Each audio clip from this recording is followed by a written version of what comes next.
bonjour à tout le monde. Donc notre présentation s'intitule Questions vives en anthropologie linguistique.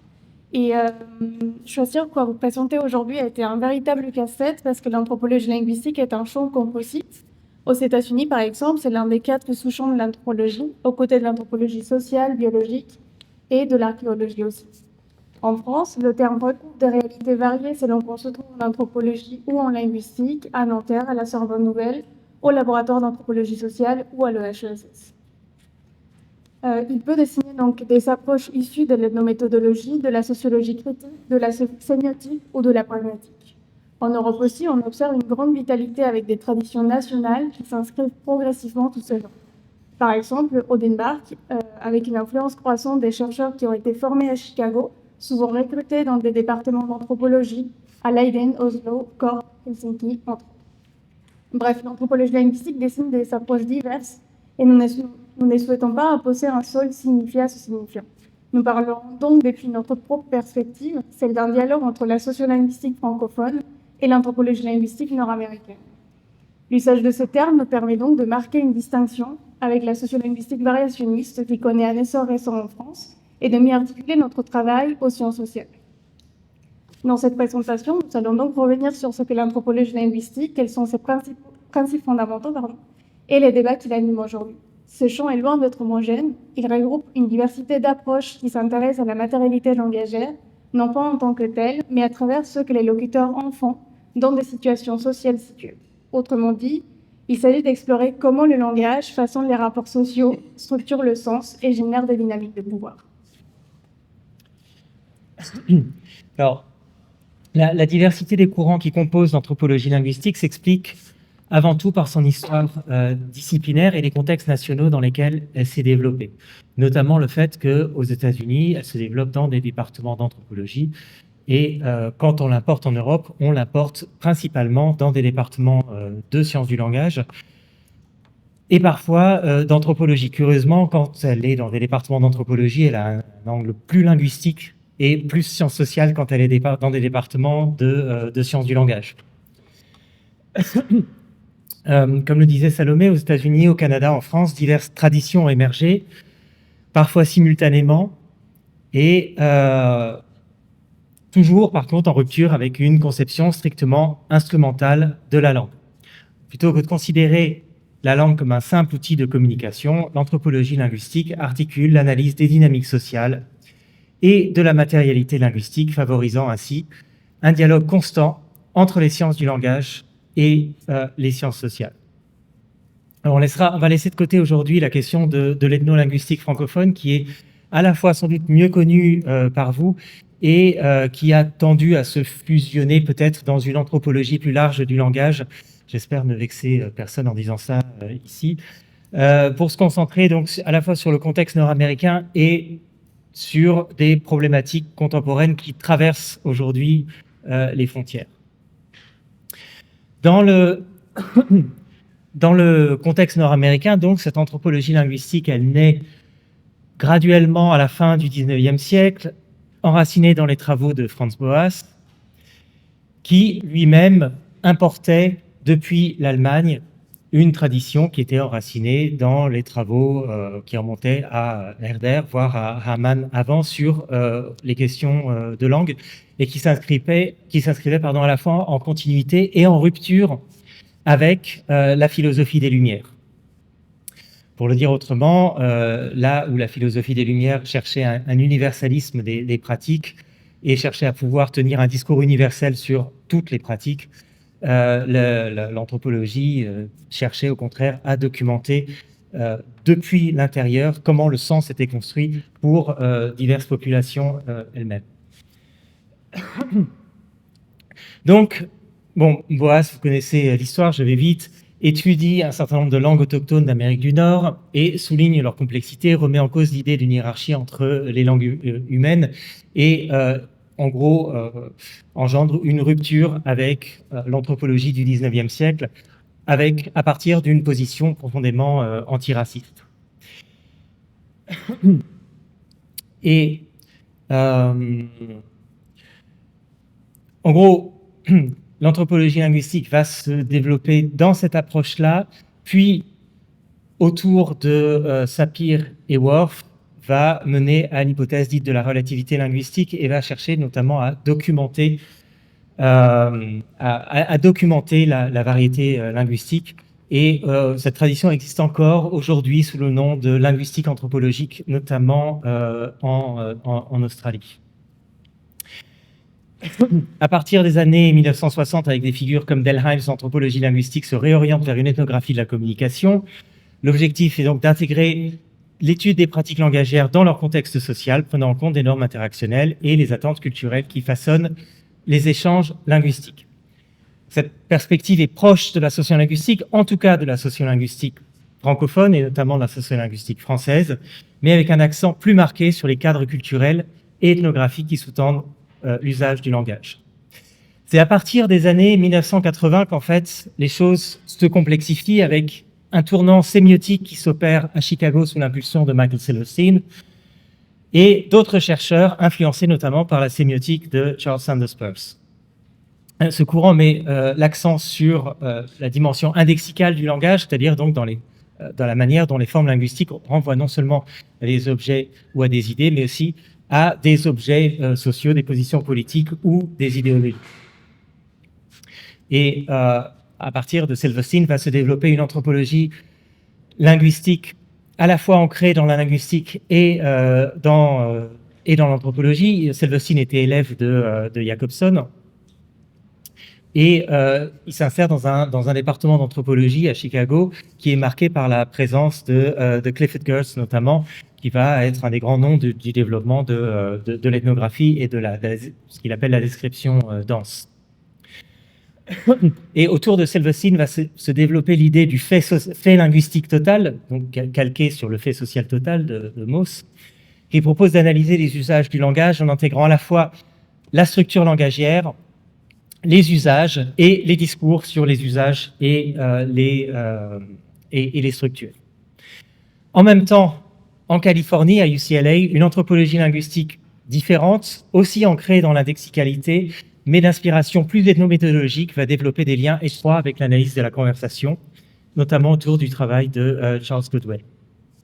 Et en parallèle, pour nous c'est particulièrement important, vous allez le voir, un autre courant s'affirme qui lui prend le nom de sociolinguistique critique, initié notamment par Monica Heller, qui était étudiante de John Gumperz en Californie, mais qui s'inscrit dans une lecture de Bourdieu. Monica Heller est francophone, ce qui facilite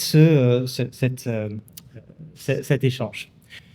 Donc ce courant intègre l'anthropologie linguistique à une critique des rapports de pouvoir en s'intéressant notamment aux dynamiques de domination linguistique, aux politiques linguistiques et aux formes d'inégalité qui traversent les pratiques langagières, notamment avec une attention forte portée aux conséquences. Une des questions que Monica Heller pose très souvent, c'est qui fait quoi, à qui, et surtout avec quel effet et pour qui est une question qui est moins présente, disons, à Chicago. Pardon.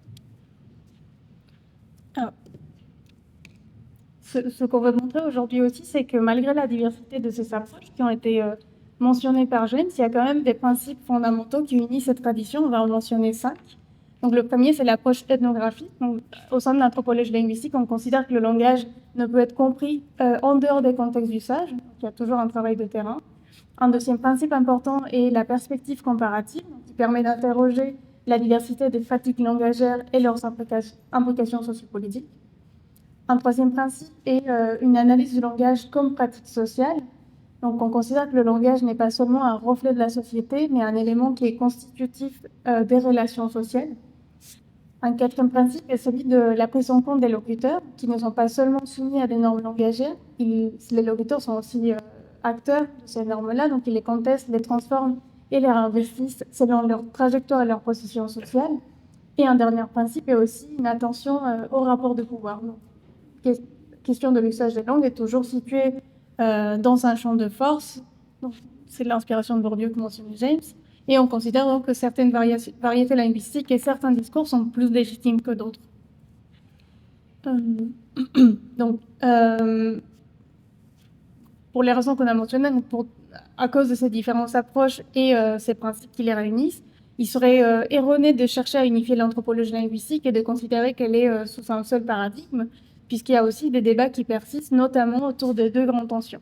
Donc d'une part, il y a une divergence entre des approches plus formalistes et analytiques, donc ceux de côté de UCLA, par exemple avec l'analyse de la conversation, et d'autres approches qui sont plutôt sémiotiques et interprétatives, comme celle portée par l'école de Chicago.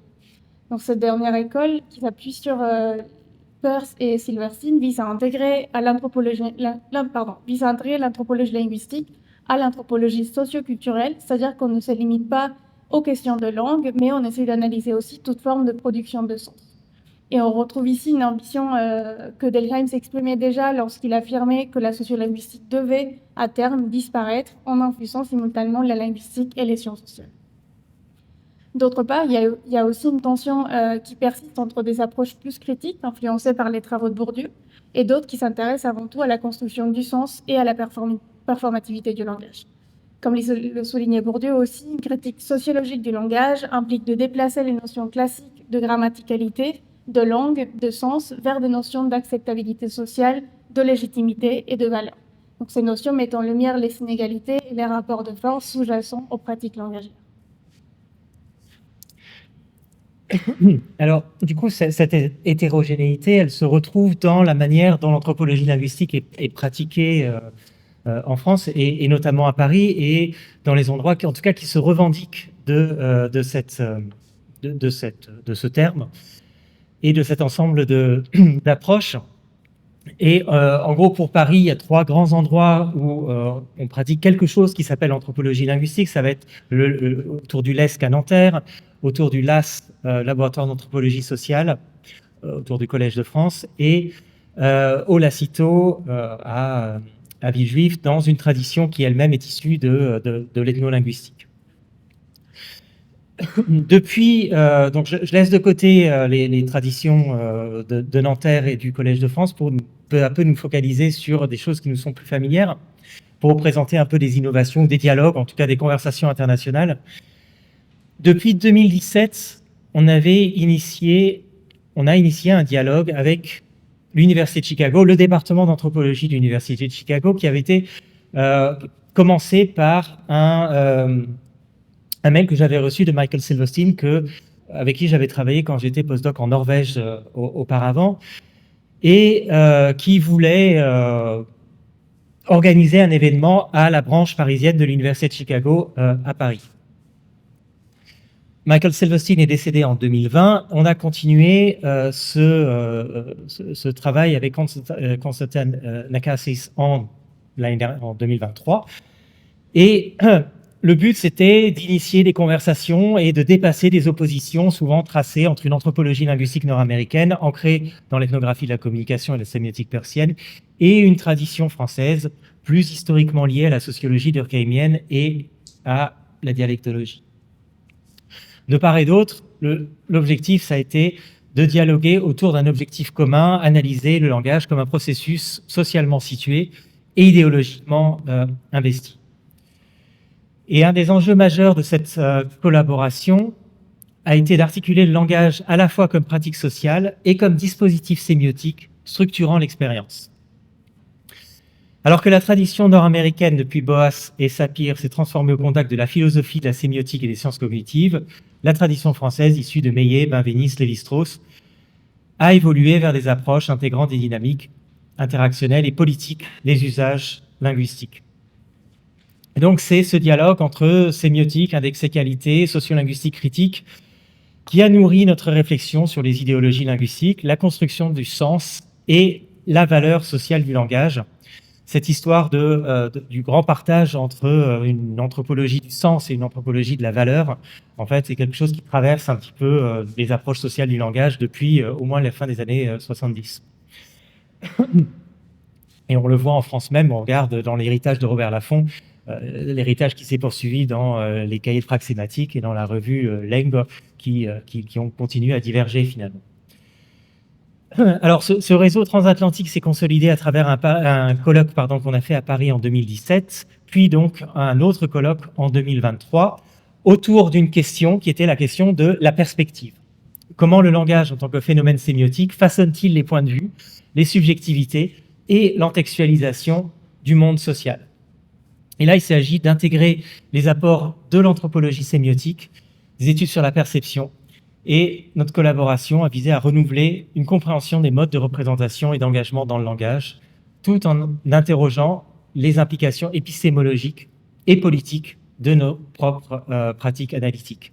Et donc ça s'est traduit par un numéro de la revue Anthropological Quarterly qui va apparaître bientôt, et un numéro en français qui reprenant les mêmes textes, qui a été soumis aux presses de la Sorbonne Nouvelle et dont on attend les évaluations. Alors, pour terminer, donc nous voudrions examiner certaines questions vives, mais pour vous partager plutôt des questions vives qui nous intéressent particulièrement dans notre travail de recherche et qui apparaissent aussi dans les récents numéros de l'Annual Review of Anthropology. Donc la première question, c'est celle de la démocratie et de l'écoute. Donc c'est une des interrogations récentes qui concerne le lien entre anthropologie linguistique et démocratie. Et c'est intéressant parce que les notions de démocratie, d'espace public et de participation politique sont traditionnellement associées aux sciences politiques ou à la philosophie politique. Mais il y a un intérêt croissant qui se manifeste aujourd'hui au sein de l'anthropologie linguistique pour ces questions-là, justement. Cette dynamique s'explique en partie par l'actualité sociale et politique que nous vivons tous et qui pousse certaines approches de l'anthropologie linguistique à engager aussi une réflexion critique sur les formes de communication et d'organisation du débat public. En s'intéressant au phénomène langagier qui structure les interactions sociales, ces travaux interrogent les conditions de production du consensus des rapports de pouvoir qui s'inscrivent dans des échanges discursifs et des mécanismes d'exclusion ou de légitimation qui façonnent l'espace public. Et dans ce domaine, un des apports de l'anthropologie linguistique a été d'interroger le rôle des sujets auditeurs dans la construction des consensus et des processus de délibération politique. Alors que la théorie politique associe généralement la participation politique à la prise de parole, donc c'est plutôt le locuteur qui est considéré comme le citoyen souverain idéal des régimes démocratiques. Il y a des travaux récents, notamment ceux de Jeanette Conner et James Lotta, qui montrent que l'écoute joue aussi un rôle important dans la production du sens et de la valeur dans des sphères publiques. Mon travail de thèse invite également à étudier l'action politique en démocratie depuis ces deux côtés de l'acte de la communication, donc la parole, mais aussi l'écoute. Et cette perspective semble d'autant plus importante aujourd'hui que les espaces publics démocratiques semblent être justement les lieux de forte polarisation et de manque de débat public. Et peut-être une autre conversation qu'on voulait amener ici, alors peut-être de manière un peu plus provocante, parce que pour le coup, c'est quelque chose qui a lieu dans différents endroits, mais certainement pas à Chicago, qui s'est même violemment opposé à cette question, qui est la question ontologique. Et le dialogue des sciences du langage avec le tournant ontologique en anthropologie, notamment avec les travaux de Bruno Latour et Philippe Descola. Alors, je ne sais pas si vous avez suivi les travaux de Descola notamment, mais dans un de ses cours au Collège de France, quand je venais d'arriver à Paris, donc en 2016, en fait, il avait fait une pause, il reprend le cours au Collège de France et il dit que de toute façon, son but, c'est de dépasser la distinction entre sciences de la nature et sciences sociales et de créer une science générale des êtres et des relations. Et là, il mentionne tout un tas de disciplines qu'il voudrait unifier là-dedans, et il ne mentionne pas les sciences du langage ni la linguistique. C'est quand même curieux de la part d'un élève de Lévi-Strauss, donc ça sentait l'oubli volontaire. Le courant dit ontologique, même si le terme est réfuté par beaucoup, remet en question l'idée profondément ancrée dans la tradition intellectuelle occidentale depuis Aristote, l'idée d'un monde unique et stable où les différences en fait, entre groupes humains relèveraient uniquement de la variation de perspective. En gros, l'idée que le monde est le même pour tout le monde, les différences sont des différences de point de vue sur un objet qui serait le même. Et donc, à l'inverse de cette conception, les approches dites ontologiques suggèrent que les mondes habités par différents groupes humains sont en réalité ontologiquement distincts. Or, il me semble que malgré leur influence sur l'anthropologie sociale et la philosophie, ces travaux ont peu intégré les questions du langage, à l'exception d'Édouard de Caunes dans Comment pensent les forêts, tout le monde a sans doute vu passer ça il y a quelques années, qui explorait des formes de communication non exclusivement humaines. Or, si on regarde le grand partage sur lequel ils disent s'appuyer entre nature et culture, en fait, c'est oublier une des dimensions fondamentales de ce grand partage, comme l'énonce Locke, en fait, le grand partage au moment de la modernité, il n'est pas simplement entre nature et culture, mais entre nature, culture et langage. Et donc, si on veut essayer de réunifier quelque chose, il me semblait qu'il fallait quand même penser la question du langage de manière sérieuse. Et à l'inverse, en fait, finalement, peu de linguistes et d'anthropologues du langage ont cherché à dialoguer avec ces perspectives. Et du côté de l'anthropologie linguistique, disons, établie à Chicago, il y a même eu un rejet fondamental de ces approches en disant que l'approche en termes d'idéologie langagière et linguistique notamment, suffisait à aborder ces questions. Alors, la discussion, elle a peu à peu lieu. J'ai vu qu'il y avait un article la semaine dernière qui était sorti encore sur cette question. Il y a un changement donc depuis 2018-2019 avec 4, 5, 6 articles qui sortent, avec des tentatives aussi de réintégrer, de relire Himes et de relire Hallowell, qui en fait avait déjà de manière indirecte commencé à intégrer des non-humains dans leurs approches du langage. Bref, je voudrais faire référence à un anthropologue qui s'appelle Jan David Hauck, qui a fait un article de synthèse dans lequel il tente de problématiser le langage, non pas comme un système symbolique ou un outil de communication, mais donc de penser la langue comme substance corporelle, comme force agentive ou comme entité en relation avec un territoire et des non-humains. C'est donc cette idée d'essayer de regarder différentes manières de concevoir le langage à travers le monde pour suggérer que la communication n'est pas un simple instrument humain, mais qu'elle est façonnée par des conceptions du monde propres à chaque société. Que ça a des implications majeures pour une linguistique appliquée, notamment en termes de revitalisation linguistique, qui repose souvent sur une vision du langage comme un objet stable pouvant être restauré indépendamment de son écosystème social et ontologique. J'ai publié un article l'année dernière dans lequel j'essayais d'interroger pourquoi la revitalisation linguistique échoue généralement, pour ne pas dire tout le temps. Et au-delà des questions de volonté politique ou de ressources, ces échecs tiennent, à mon avis, aussi aux dissonances entre des ontologies implicites des politiques linguistiques et celles des communautés concernées. En Provence, par exemple, le mouvement de revitalisation adopte une vision moderne du langage comme un code décontextualisable, alors que les locuteurs traditionnels l'inscrivent dans des pratiques relationnelles ancrées dans des contextes spécifiques et notamment dans des territoires spécifiques. Et cette tension entre une langue objectivée et une langue vécue comme pratique sociale explique, à mon sens, en partie pourquoi certains efforts de revitalisation peinent à réactiver un usage communautaire vivant.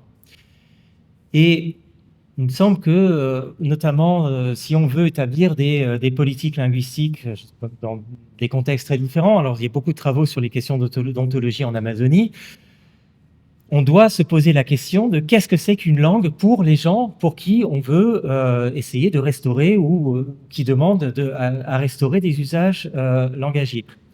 Qui est un interlocuteur valide ou validé? Si on a une langue dans laquelle des animaux, des esprits sont des interlocuteurs valides, on ne peut pas proposer des politiques de revitalisation linguistique telles qu'elles ont été expérimentées en Catalogne et au Pays Basque. Et on finit là-dessus. Et donc, pour terminer, je fais un petit résumé. Donc, dans cette présentation, nous avons cherché à montrer comment l'anthropologie linguistique était un champ divers. Donc, vraiment, ce n'est pas un champ homogène.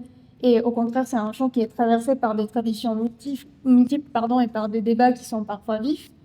L'anthropologie linguistique se pose parfois en dialogue avec des traditions différentes, comme la pragmatique ou la sémiotique. Parfois, elle met plus en avant un engagement critique en questionnant les rapports de pouvoir, et parfois, elle s'intéresse plutôt, par exemple, à des questions ontologiques. Mais ce qui est important et ce qu'on voulait montrer, c'est que Et là, justement, cette capacité à interroger le langage, non pas comme un simple outil de communication, je pense qu'on a dit ça 3-4 fois pendant la présentation, mais justement parce que ce qui est important, c'est qu'il s'agit d'un phénomène qui est ancré dans des dynamiques sociales, politiques et épistémiques. Donc plus qu'une discipline au sens strict, l'anthropologie linguistique est un espace de rencontre de différentes traditions nord-américaines et de plus en plus européennes, aussi un espace de rencontre de différentes approches, donc critiques, sémiotiques, conversationnalistes, etc. Un espace donc où s'écroissent et se reconfigurent en permanence différentes traditions. Et en cela, elle joue un rôle essentiel dans les débats contemporains en sciences sociales et humaines, qu'il s'agisse de démocratie, d'idéologie linguistique ou de revitalisation linguistique. Donc ces interrogations ne relèvent pas seulement d'une curiosité académique pour nous, elles nous rappellent aussi que nos façons d'étudier le langage sont indissociables des manières dont nous concevons les mondes que nous habitons et peut-être aussi de ce que nous souhaitons encore faire advenir. Merci.